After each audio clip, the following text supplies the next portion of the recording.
حمد و صلاۃ و سلام کے بعد قرآن کریم فرقان حمید کی آیہ مقدسہ آپ کے سامنے تلاوت کرنے کا شرف حاصل کیا۔ اللہ رب العالمین جل جلالہ و عم نوالہ مجھے اس کے متعلق حق اور سچ بیان کرنے کی توفیق عطا فرمائے،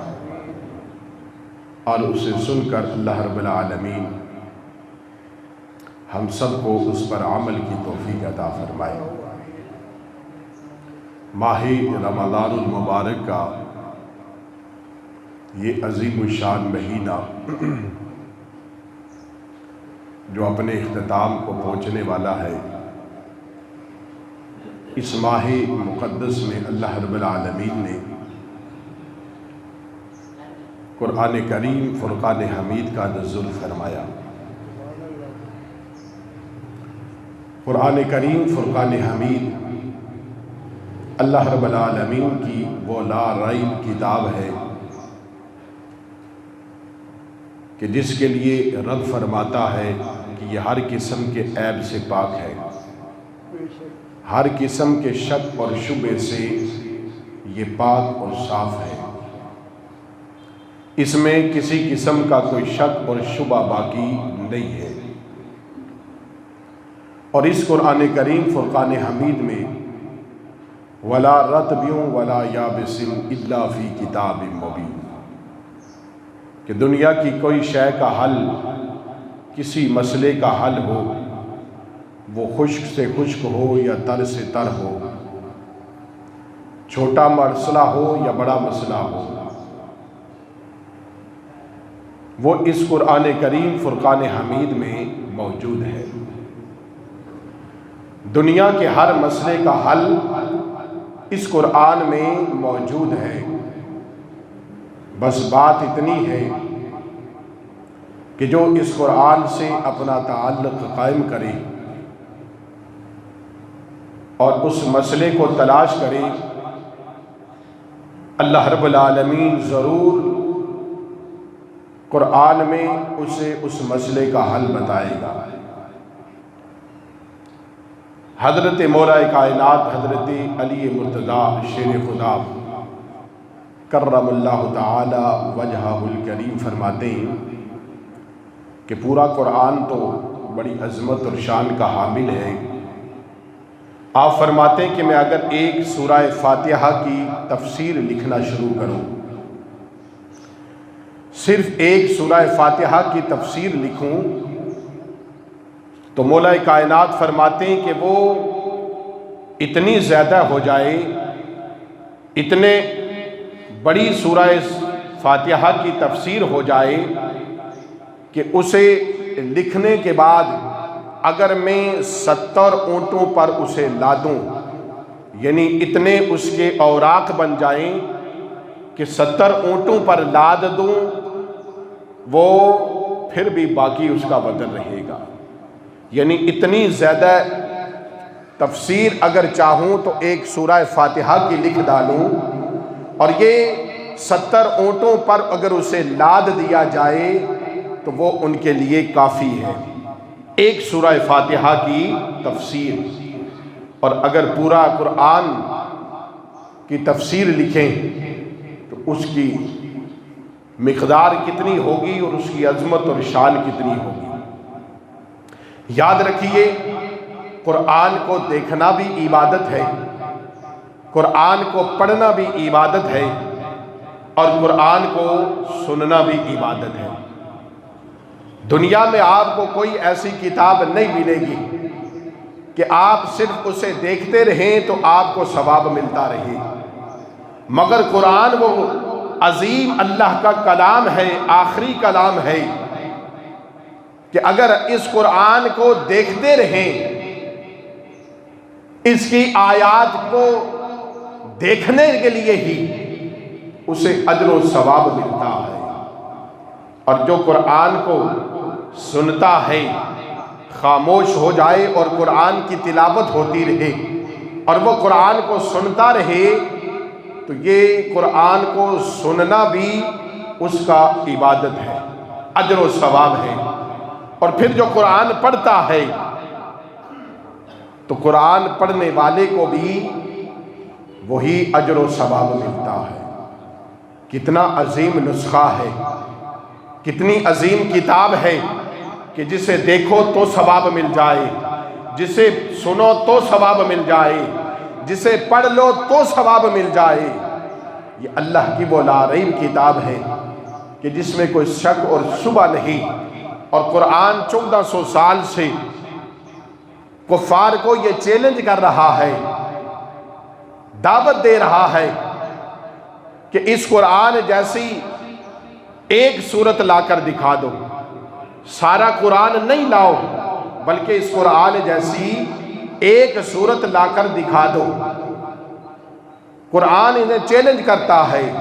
لیکن پھر رب ذوالجلال اس کا جواب بھی ارشاد فرماتا ہے کہ نہیں لا سکتے، تم ہرگز نہیں لا سکو گے۔ اللہ تعالیٰ ارشاد فرماتا ہے وَإِن كُنتُمْ فِي رَيْبٍ مِّمَّا نَزَّلْنَا عَلَىٰ عَبْدِنَا فَأْتُوا بِسُورَةٍ مِّن مِّثْلِهِ وَادْعُوا شُهَدَاءَكُم مِّن دُونِ اللَّهِ إِن كُنتُمْ صَادِقِينَ۔ اللہ تعالیٰ ارشاد فرماتا ہے وَإِن كُنتُمْ فِي رَيْبٍ مِّمَّا نَزَّلْنَا عَلَىٰ عَبْدِنَا، یہ جو قرآن میں نے اپنے پیارے محبوب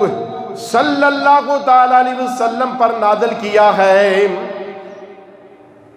علی عبدنا، میں نے جو اپنے بندہ مصطفیٰ پر نازل کیا ہے، فَأْتُوا بِسُورَةٍ مِّن مِّثْلِهِ، اس قرآن جیسی ایک سورت لا کر دکھا دو، وَادْعُوا شُهَدَاءَكُم مِّن دُونِ اللَّهِ، اے دنیا کے کافروں تم سارے جمع ہو جاؤ سوائے اللہ کے، اللہ کو چھوڑ دو، اور سارے کافروں تم جمع ہو جاؤ اور اس قرآن جیسی ایک سورت لا کر دکھا دو۔ ان کنتم صادقین، اگر تم اپنی بات میں سچے ہو تو اس قرآن جیسی ایک سورت لا کر دکھاؤ۔ پھر رب جواب دیتا ہے کہ نہیں لا سکتے۔ فَإِن لَّمْ تَفْعَلُوا فَلَن تَفْعَلُوا فَاتَّقُوا النَّارَ الَّتِي وَقُودُهَا النَّاسُ وَالْحِجَارَةُ أُعِدَّتْ لِلْكَافِرِينَ۔ اللہ تعالیٰ ارشاد فرماتا ہے نہیں لا سکتے، تم ہرگز نہیں لا سکتے، اس قرآن کی مثل تم نہیں لا سکتے، اس کی ایسی ایک صورت بھی نہیں لا سکتے، اس کی ایک مثل بھی، ایک صورت بھی اس پورے قرآن کے مقابلے میں نہیں لا سکتی۔ فَاتَّقُوا النَّارَ الَّتِي وَقُودُهَا النَّاسُ وَالْحِجَارَةُ، اے کافروں میں نے تمہارے لیے جہنم کو تیار کر رکھا ہے، جس کے کا ایندھن کیا ہوگا، اس کی آگ جلائی گی کیسے، وَقُودُهَا النَّاسُ وَالْحِجَارَةُ، لوگوں سے، ناز سے، لوگوں سے اور پتھروں سے اسے بھڑکایا جائے گا، اس کی آگ جلائی جائے گی۔ اعدت للکافرین، اللہ فرماتا ہے کافروں میں نے تمہارے لیے تیار کر رکھی ہے، وہ عذاب جہنم اور نار تمہارے لیے آگ تیار کر رکھی ہے۔ اس قرآن کا کوئی بدلہ نہیں ہے، یہ قرآن دل پھیر دیتا ہے، قرآن تقدیر بدل دیتا ہے، قرآن کیفیت بدلی کر دیتا ہے۔ اگر کوئی سنتا ہے، آج بھی قرآن سن کر لوگ دائرہ اسلام میں داخل ہوتے ہیں، آج بھی قرآن سن کر لوگ ایمان لے آتے ہیں۔ اس قرآن کی تاثیر ایسی ہے، اس قرآن کی عظمت اور شان ایسی ہے کہ اگر کوئی اسے دل سے سن لے تو رب اسے ایمان کی دولت عطا فرماتا ہے۔ حضرت جبیر بن مطعم رضی اللہ تعالی عنہ صحابی رسول ہیں، آپ ایمان لائے، آپ کہتے ہیں ایمان لانے سے پہلے میں اپنے گھر سے نکلا اور اس ارادے سے نکلا کہ آج میں محمد صلی اللہ تعالی علیہ وسلم کا کام تمام کروں اور نعوذ باللہ انہیں قتل کروں گا۔ وہ نیا دین لے کر آئے اور ہمارے بتوں کو برا بھلا کہتے ہیں، ہمیں لات منات عزا اور حیبل کے سامنے جھکنے سے روکتے ہیں، اور ہمیں کہتے ہیں صرف ایک خدا، ایک الہ ہے، ایک رب العالمین ہے، جو سارے جہان کا پروردگار ہے، سارے جہان کو پالنے والا ہے، بس جھکنا ہے تو اسی کے سامنے جھکنا ہے، اسی کا کلمہ پڑھ لو۔ یہ لات منات عزا اور حیبل کو چھوڑ دو۔ بس یہی دشمنی تھی نا کفار کو، قریش مکہ کو، سرداران قریش کو، اور کیا دشمنی تھی رسول اللہ سے؟ اللہ کے نبی کہتے تھے کوہ صفا پر قوم کو بلایا، اور کیا کہا اللہ کے نبی نے؟ صرف اللہ کی طرف بلایا نا، دعوت اللہ دی، اللہ کی طرف بلایا۔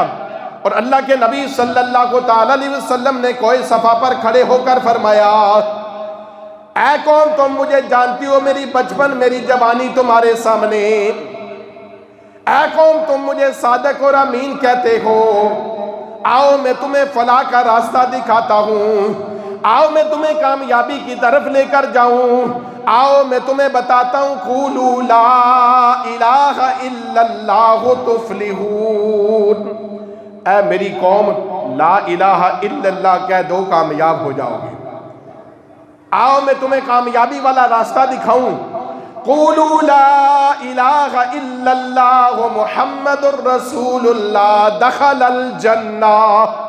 اے میری قوم آؤ کلمہ پڑھ لو، کہہ دو لا الہ الا اللہ محمد الرسول اللہ دخل الجنہ، پس تم جنت میں داخل ہو جاؤ گے۔ لیکن قوم نے نہیں مانا، دشمن ہو گئے۔ اسی طرح جبیر بن مطعم کہتے ہیں میں رسول اللہ صلی اللہ تعالی علیہ وسلم کی دشمنی میرے دل میں تھی، میں انہیں قتل کرنے کے ارادے سے گھر سے نکلا کہ آج محمد صلی اللہ تعالی علیہ وسلم کا کام تمام کر کے آؤں۔ جب میں مسجد نبوی کے پاس پہنچا تو نماز مغرب کا وقت تھا، رسول اللہ کے غلام صحابہ مسجد نبوی میں آ رہے تھے اور نماز مغرب کا وقت تھا، اذان ہوئی مسجد نبوی میں، اور میں باہر دیوار کے ساتھ کھڑا مسجد نبوی کے انتظار میں تھا کہ کب نماز ختم ہو اور یہ اصحاب رسول نکلیں اور میں اندر جا کر اپنا کام تمام کروں جس ارادے سے آیا ہوں۔ کہتے ہیں بس اس ارادے سے میں کھڑا تھا کہ نماز مغرب کا وقت ہوا۔ جبیر بن مطعم رضی اللہ تعالیٰ عنہ کہتے ہیں میں مغرب کی نماز کا وقت ہوا، آذان مغرب ہوئی، مغرب کی نماز شروع ہوئی، اللہ کے محبوب صلی اللہ تعالیٰ علیہ وسلم اپنے اصحاب کو نماز مغرب پڑھا رہے تھے۔ مسجد نبی میں امام الانبیاء صلی اللہ تعالیٰ علیہ وسلم اپنے غلاموں کو نماز مغرب پڑھانے لگے۔ امام الانبیاء نے نماز مغرب شروع کی اور سورہ فاتحہ پڑھی، سورہ فاتحہ کی تلاوت شروع ہوئی، اور اللہ کے محبوب صلی اللہ تعالیٰ علیہ وسلم نے قرآن کی آیات کی تلاوت شروع فرمائی۔ اور اگر اچھا قاری قرآن پڑھ رہا ہو تو دل چاہتا ہے کہ پڑھتا رہے اور ہم سنتے رہیں، لیکن وہ کیا منظر ہوگا کہ جب رسول اللہ جن پر قرآن نازل ہوا وہ والضحیٰ کے چہرے والے، واللیل کی زلفوں والے، علم نشرہ کے سینے والے، وہ آقا دو عالم صلی اللہ تعالی علیہ وسلم کی زبان نبوت سے جب قرآن کی آیات کی تلاوت ہو رہی ہوگی تو بتاؤ کیا منظر ہوگا اور کس انداز میں صحابہ سن رہے ہوں گے۔ جبیر بن مطعم کہتے ہیں اللہ کے نبی صلی اللہ تعالی علیہ وسلم نے قرآن کی آیات کی تلاوت شروع کر دی، میں باہر کھڑا سن رہا تھا، میری جو کیفیت تھی نا وہ آہستہ آہستہ بدلی ہونا شروع ہو گئی، مجھ پر کپ کپی طاری ہوئی، بجلیاں گرنے لگی، میں یہ سوچ رہا تھا، سمجھ رہا تھا، کبھی کھڑا ہو رہا تھا، کبھی اٹھ رہا تھا، کبھی بیٹھ رہا تھا، اور مجھے محسوس یہ ہو رہا تھا کہ مجھ پر کیا طاری ہو رہا ہے، میری کیفیت بدلی ہو رہی تھی، سمجھ نہیں آ رہا تھا کیا ہو رہا ہے۔ امام الانبیاء صلی اللہ تعالی علیہ وسلم تلاوت فرما رہے تھے، کہتے ہیں میں بیٹھتا رہا پھر کھڑا ہوا حتیٰ کہ ایک رکعت ختم ہوئی اور میرے آقا رکوع میں گئے، میری جان میں جان آئی، پھر دوبارہ امام الانبیاء صلی اللہ تعالی علیہ وسلم پھر کھڑے ہو گئے، اور اللہ کے محبوب صلی اللہ تعالی علیہ وسلم دوسری رکعت کے لیے کھڑے ہوئے اور امام الانبیاء صلی اللہ تعالیٰ علیہ وسلم نے پھر سورہ فاتحہ پڑھنا شروع فرمائی. کہتے ہیں پھر میری وہی کیفیت ہو گئی, مجھ پر کپ کپی طاری ہو گئی, میری کیفیت بدلی ہو رہی تھی. جیسے تیسے کر کے نماز مغرب ختم ہوئی, میں امام الانبیاء صلی اللہ تعالیٰ علیہ وسلم کے اصحاب کو نکلتے ہوئے دیکھ رہا تھا اور میں مسجد نبوی میں داخل ہو گیا. میں جہاں رسول اللہ صلی اللہ تعالیٰ علیہ وسلم تشریف فرما تھے, میں ان کے پاس جا کر نہ بیٹھ گیا. اللہ کے محبوب صلی اللہ تعالیٰ علیہ وسلم اپنے غلاموں سے باتیں کر رہے تھے. صحابہ سے باتیں کرتے کرتے صحابہ اپنا اپنا مسئلہ بیان کر رہے تھے. رسول اللہ صلی اللہ تعالیٰ علیہ وسلم ان کی بات سن رہے تھے, انہیں جواب دے رہے تھے اور باری باری جا رہے تھے, حتیٰ کہ سب نکل گئے تو آخر میں بچ گیا. کہتے ہیں اللہ کے محبوب صلی اللہ تعالیٰ علیہ وسلم میری جانب توجہ نہیں فرما رہے تھے. میں نے عرض کی یا رسول اللہ صلی اللہ تعالیٰ علیہ وسلم میں کسی کام آیا تھا, کوئی بات تھی, لیکن میری آقا نے میری طرف توجہ نہ کی. پھر دوسری بار میں نے پھر کہا محمد صلی اللہ علیہ وسلم میں کسی مقصد کے لیے آیا تھا, وہ کام ہے مجھے. کہتے ہیں امام الانبیاء نے چہرہ بددہا میری جانب اٹھایا, دیکھا اور مسکرا دیے. میں نے پھر عرض کی محمد صلی اللہ علیہ وسلم میں کسی کام آپ کے پاس آیا تھا. جب میں نے تیسری بار اللہ کے محبوب صلی اللہ تعالیٰ علیہ وسلم کو یہ عرض کی میں کسی کام آیا تھا, اللہ کے محبوب صلی اللہ تعالیٰ علیہ وسلم نے اپنا چہرہ میری جانب کیا اور کہا اے جبیر بن مطعم چھوڑ سارے کاموں کو, پڑھ کلمہ اور دائرہ اسلام میں داخل ہو جا. حضرت جبیر بن مطعم کہتے ہیں میں نے کلمہ پڑھا اور امام الانبیاء صلی اللہ تعالیٰ علیہ وسلم کے قدموں پر قربان ہو گیا. اللہ کا قرآن سنے کافر تو اللہ اس کا دل پھیر دیتا ہے. رسول اللہ کی زبان سے قرآن سن کر جبیر بن مطعم کہتے ہیں میری کیفیت بدل گئی, میری تقدیر کا ستارہ چمک اٹھا اور میں دائرہ اسلام میں داخل ہو گیا. یہ قرآن وَنُنَزِّلُ مِنَ الْقُرْآنِ مَا هُوَ شِفَاءٌ وَرَحْمَةٌ لِّلْمُؤْمِنِينَ. اللہ فرماتا ہے یہ قرآن میں نے نازل کیا ہے, ما ہوا شفا و رحمت للمؤمنین, مومنوں کے لیے شفا اور رحمت بن کر آیا ہے یہ قرآن. یہ قرآن وہ عظمت والا قرآن, وہ شان والا نسخہ ہے کہ جس میں اللہ رب العالمین نے اپنے پیارے محبوب صلی اللہ تعالیٰ علیہ وسلم کہ قلب اطہر پر نازل کیا اور آپ کے صحابہ اکرام رضوان اللہ تعالیٰ علیہم اجمعین سب سے پہلے اس قرآن کے مخاطب. قرآن جہاں شفا ہے, جہاں مومن کے لیے رحمت ہے, وہاں ہدی للمتقین, وہاں یہ مومنوں کے لیے متقین لوگوں کے لیے واسطے ہدایت کی ہے. اس سے گمراہ لوگ, بٹکے ہوئے لوگ, راہ ہدایت سے دور لوگ سیدھے راستے پر آتے ہیں اور وہ صراط مستقیم پر آ جاتے ہیں. اللہ اکبر, انہیں اللہ ہدایت عطا فرما دیتا ہے. یہ قرآن وہ عظیم کتاب ہے. حضرت ابو سعید خدری رضی اللہ تعالی عنہ کہتے ہیں کہ ہم ایک سفر پر تھے, امام الانبیاء نے ہمارا ایک جہاد کا قافلہ بنایا اور اس جہاد کے لیے ہمیں بھیجا. جب ہم جہاد کر کے اپنا مقصد پورا کر کے سفر ختم کر کے واپس آ رہے تھے, ہم سفر ختم کر کے, تو ہمیں راستے میں رات ہو گئی. تو ہم نے ایک بستی میں پڑاؤ ڈالا اور سوچا کہ ہم رات یہاں گزار دیتے ہیں, رات یہاں گزارتے ہیں اور صبح ہوگی تو ہم مدینے چلے گئے. حضرت ابو سعید خدری رضی اللہ تعالیٰ عنہ کہتے ہیں کہ جس بستی میں ہم نے پڑاؤ ڈالا وہ بستی یہودیوں کی بستی تھی.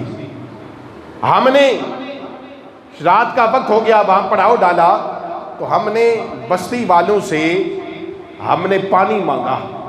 اور کھانا مانگا کہ اگر پانی اور کھانا مل جائے, ہم مسافر ہیں, صبح ہوگی تو رات سفر باندھیں گے اور اپنی منزل کی طرف جائیں گے. کہتے ہیں کہ یہ یہودیوں کی بستی تھی اور انہوں نے ہمیں پانی دینے سے انکار کر دیا اور کہا کہ ہمارے پاس پانی نہیں ہے۔ کہتے ہیں ہم نے اور کوئی مطالبہ نہیں کیا، بس ہم نے پھر رات بسر کرنی تھی اور ہم رات کو سو گئے۔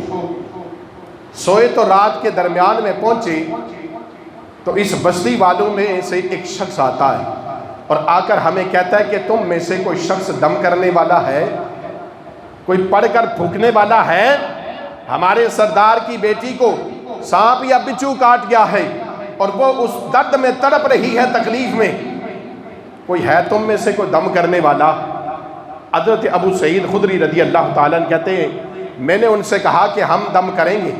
لیکن اس کی قیمت ہم لیں گے۔ کہا کیا لوگے؟ کہا کھانا اور پانی سارے قافلے کو اور 40 بکریاں اس کے عوض ہم لیں گے، اگر یہ منظور ہو تو میں چلتا ہوں۔ کہا اس قاصد نے کہا ٹھیک ہے، ہم سارے قافلے والوں کو پانی بھی پلائیں گے اور کھانا بھی دیں گے اور بکریاں بھی دیں گے۔ حضرت ابو سعید خدری رضی اللہ تعالیٰ عنہ کہتے ہیں میں ان کے ساتھ چلا گیا، جا کر سردار کی بیٹی کو دم کیا، دم کرنے کے بعد واپس آیا، وہ ٹھیک ہو گئی۔ اب قافلے والوں کو پانی بھی دیا گیا، کھانا بھی دیا گیا اور ہمیں 40 بکریاں بھی دے دی گئیں۔ وہ لے کر میں واپس اپنے قافلے میں جہاں پڑاؤ تھا وہاں آ گیا۔ آ کر جب یہ کھانا اور پانی لیا، دوسرے میرے ساتھیوں نے، قافلے والوں نے بھی کھانا اور پانی استعمال کیا اور بکریاں لی۔ اب کچھ صحابہ کہنے لگے کہ یہ بکریاں اور یہ کھانا ہمیں لینا چاہیے تھا، کچھ نے کہا نہیں لینا چاہیے تھا۔ کہتے ہیں بات ہونے لگی، حضرت ابو سعید خدری رضی اللہ تعالیٰ عنہ کہتے ہیں میں نے صحابہ سے کہا آپس میں نہ لڑو، الجھو مت، مدینہ چند میل کے فاصلے پر رہ گیا ہے، صبح ہوگی ہم مدینے جائیں گے، تاجدار مدینہ سرور قلب و سینہ امام الانبیاء صلی اللہ تعالیٰ علیہ وسلم کی بارگاہ میں عرض کریں گے، جو آقا کا حکم ہوگا وہی کریں گے۔ اگر امام الانبیاء نے کہا ٹھیک ہے یہ بکریاں بھی رکھ لو اور کھانا پانی تم نے ٹھیک لیا تو پھر ٹھیک ہے ہم انہیں رکھ لیں گے۔ اگر امام الانبیاء نے کہا واپس کرو تو ہم کھانے پانی کی قیمت دیں گے، بکریاں واپس لوٹا دیں گے۔ مدینہ چند میل کے فاصلے پر ہے، صبح چلیں گے، بارگاہ مصطفیٰ میں بات ہو جائے گی۔ اللہ اکبر۔ اللہ رب العالمین اس ماہ رمضان کے صدقے ہم سب کو بھی عمرے اور حج کی سعادت عطا فرمائے، ہمیں بھی حرمین شریفین طیبین و طاہرین کی حاضری اور دیدار عطا فرمائے، ہمیں بھی مدینے کے جلوے اللہ رب العالمین عطا فرمائے۔ تو عاشق کی تمنا اور آرزو یہ ہے نا کہ زندگی کے بس لمحات ہی وہی ہیں، زندگی ہے ہی وہی ہے جو مکے اور مدینے میں گزر جائے، جو رسول اللہ کے قدموں میں گزر جائے، وہی ہے زندگی۔ اسی لیے ہر مومن، ہر مسلمان یہی تمنا اور آرزو کرتا ہے، اور کیا خوب کہتا ہے کہ آخری عمر میں کیا رونق دنیا دیکھوں، آخری عمر میں کیا رونق دنیا دیکھوں، اب تو بس ایک ہی دھن ہے۔ کس کس کی دھن ہے؟ جس کی ہے وہ بولے اب تو بس ایک ہی دھن ہے کہ مدینہ دیکھوں، اب تو بس ایک ہی دھن ہے، اب تو بس ایک ہی دھن ہے کہ مدینہ دیکھوں، میں کہاں ہوں یہ سمجھ لوں تو اٹھاؤں نظریں، میں کہاں ہوں یہ سمجھ لوں تو اٹھاؤں نظریں، دل جو سنبھلے تو میں پھر گنبد خضرا دیکھوں، اب اب تو بس ایک ہی دھن ہے میرے آقا، اب تو بس ایک ہی دھن ہے کہ مدینہ دیکھوں، اس نے بھی مدینہ دیکھ لیا میرے آقا، اس نے بھی مدینہ دیکھ لیا، تم نے بھی مدینہ دیکھ لیا، سب نے تو مدینہ دیکھ لیا، سرکار کرم فرما دے تو، سرکار کرم فرما دے تو، میں بھی یہ کہوں میں نے بھی مدینہ دیکھ لیا، اب تو بس ایک ہی دھن ہے یا رسول اللہ، آخری رمضان کے آخری جمعے کا صدقہ، اب تو بس ایک ہی دھن ہے کہ مدینہ دیکھوں، اب تو بس ایک ہی دھن ہے کہ مدینہ۔ حضرت ابو سعید خدری رضی اللہ تعالیٰ عنہ کہتے ہیں میں نے کہا مدینہ چند میل کے فاصلے پر ہے، صبح امام الانبیاء کی بارگاہ میں جائیں گے، پوچھ لیں گے آقا، کہیں گے تو رکھ لیں گے، کہیں گے تو واپس کر دیں گے۔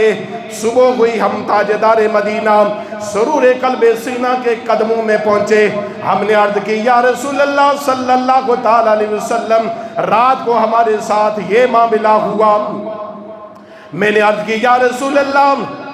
قبیلے کے سردار کی بیٹی بیمار تھی، میں نے اسے دم کیا، وہ ٹھیک ہو گئی، اس کے بدلے ہم نے 40 بکریاں لی، کھانا اور پانی لے لیا۔ میرے آقا نے پوچھا ابو سعید خدری بتا لیا کیا ہے اور پڑھا کیا تھا؟ کہا یا رسول اللہ 40 بکریے، کھانا اور پانی، اور یا رسول اللہ جو آپ نے نسخہ بتایا تھا نا وہی میں نے پڑھ لیا۔ اے ابو سعید خدری کیا بتایا تھا؟ یا رسول اللہ آپ ہی نے تو بتایا تھا سورہ فاتحہ میں شفا ہے، سورہ فاتحہ میں برکت ہے، یا رسول اللہ آپ نے بتایا تھا شفا ہے۔ میرے آقا مسکرائے اور اپنے غلام سے کیا خوبصورت انداز میں بات کہی، اور امام الانبیاء صلی اللہ علیہ وسلم نے فرمایا اے ابو سعید خدری پھر نسخہ میں نے بتایا تھا نا، تو پھر بکریاں آدھی تو میری ہوئی نا، پھر آدھی مجھے دے دو، آدھی تم رکھ لو۔ حضرت ابو سعید خدری رضی اللہ تعالیٰ عنہ کہتے ہیں یا رسول اللہ صلی اللہ تعالیٰ علیہ وسلم، اللہ کے محبوب، ہم آپ کے، ہماری اولاد آپ کی، یا رسول اللہ ہمارا مال آپ کا، پر قربان ہو جائے یا رسول اللہ سب کچھ آپ کا ہے۔ حضرت ابو سعید خدری رضی اللہ تعالیٰ عنہ کہتے ہیں امام الانبیاء صلی اللہ تعالیٰ علیہ وسلم نے ارشاد فرمایا اے ابو سعید خدری یہ تم سب آپس میں رکھ لو، یہ سارا مال تمہارے لیے ہے۔ ہم نے اس سب کو آپس میں تقسیم کر لیا۔ وَنُنَزِّلُ مِنَ الْقُرْآنِ مَا هُوَ شِفَاءٌ وَرَحْمَةٌ لِّلْمُؤْمِنِينَ، یہ قرآن مومنوں کے لیے شفا بھی ہے اور رحمت بھی ہے، بس جو اس سے شفا لے لے، جو اس سے رحمت حاصل کر لے